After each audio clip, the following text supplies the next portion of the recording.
quero nesse momento ler o texto de Apocalipse, capítulo 3, versículo 20, que diz assim: Eis que estou à porta e bato. Se alguém ouvir a minha voz e abrir a porta, entrarei em sua casa e com ele cearei e ele comigo.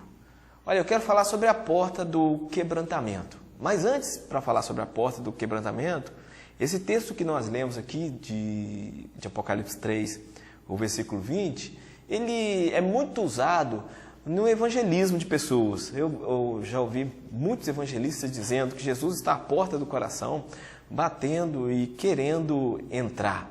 Acontece que, ao ler todo o texto, a gente entende aqui que Jesus estava à porta de uma igreja pedindo para entrar. Não à porta de um coração de um descrente, de uma pessoa sem Deus, mas ele estava na porta de uma igreja pedindo para entrar. E no caso aqui é a igreja de Laodiceia. O que acontece? A cidade de Laodiceia era uma cidade rica, uma cidade próspera, e automaticamente os seus discípulos, os discípulos daquela igreja que reuniam naquela cidade, também eram pessoas de boas posses. A cidade, ela tinha algumas coisas curiosas. Por exemplo, o rio, ela tinha fontes termais ao sul da cidade. E essas fontes, quando a água chegava na cidade, essas águas já estavam mornas, elas não estavam quentes e nem frias, eram águas mornas, salobras, que se alguém tentasse tomar dessa água, acabava vomitando. E também a cidade era uma cidade que fazia uma espécie de lã preta, e essa lã, né, era única, era o tipo único, então a cidade vendia muito dessa lã preta e produzia também colírio para os olhos.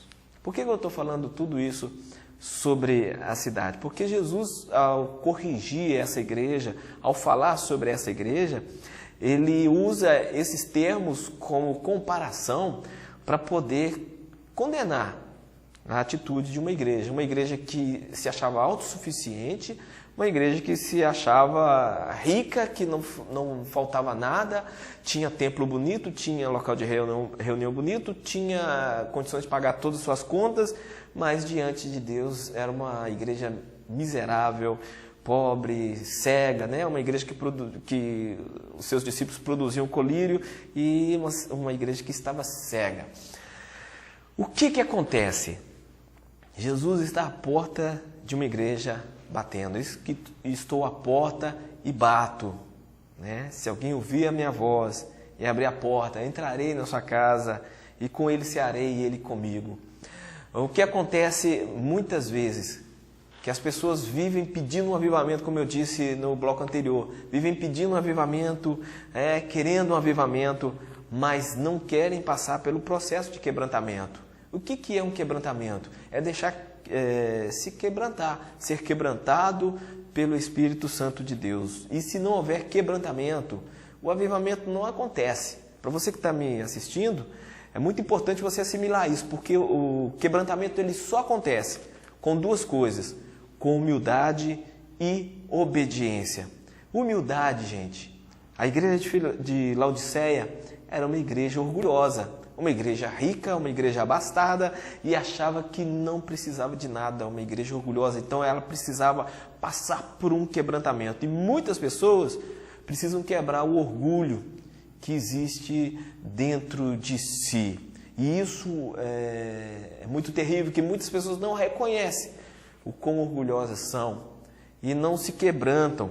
E quando o orgulho domina o coração da pessoa, Jesus não está sentado no trono desse coração, ele está à porta, batendo, querendo entrar. Existe orgulho denominacional, existe orgulho partidário, existe o orgulho da posição social, existe orgulho de várias formas, existe até um orgulho travestido de humildade.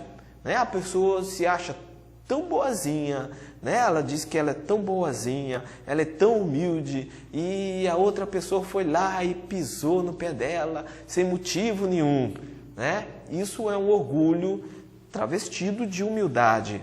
E é necessário que as pessoas que têm o nariz empinado, as pessoas que se acham o tal, comecem a olhar para a questão da humildade, a questão de ser humilde, pois foi isso que Jesus nos ensinou ao lavar os pés dos seus discípulos. O Rei do Universo, o Criador do Universo, o dono das estrelas, ajoelhado ali, lavando os pés dos seus discípulos. É necessário humildade para que haja quebrantamento. Tá? É necessário também obediência. Como que você vai dizer que é uma pessoa avivada ou está esperando de Deus um avivamento se você não vive uma vida de obediência, se você não vive uma vida santa? E é muito terrível quando a gente olha para a situação da nossa nação, até aqui mesmo da nossa região, a quantidade de cristãos que nós temos, e não existe uma mudança de vida na sociedade. Porque essas pessoas acabam não sendo o sal da terra e não sendo a luz do mundo. Eles não vivem uma diferença que deveriam viver. Deveriam ser a diferença, mas no meio de pessoas cristãs você vê corruptos, você vê aquele camarada que gosta de uma pirataria, de uma coisa falsa, mentirosos, e por aí vai, vivendo a vida terrivelmente. E quando chega no templo no domingo à noite, querem que a glória de Deus desça. Mas é necessário viver uma vida de obediência.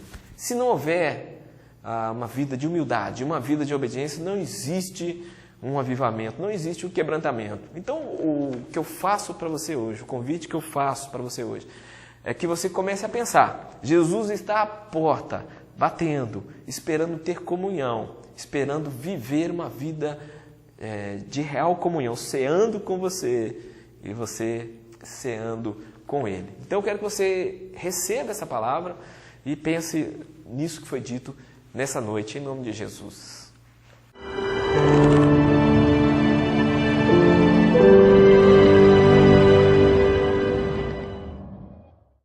Muito bem, nós vamos agora para um rápido intervalo, mas eu quero que você não mude de canal. Continue ligadinho. No próximo bloco nós teremos a estreia do quadro Na Pressão, com a participação do cantor Flávio. Ele fez parte da dupla Os Levitas. Hoje ele é contratado da Sony Music e estará divulgando aí o seu trabalho, falando um pouquinho da sua vida e dando até uma palhinha. Então, nós voltamos já com mais propósitos de vida. Continue ligadinho.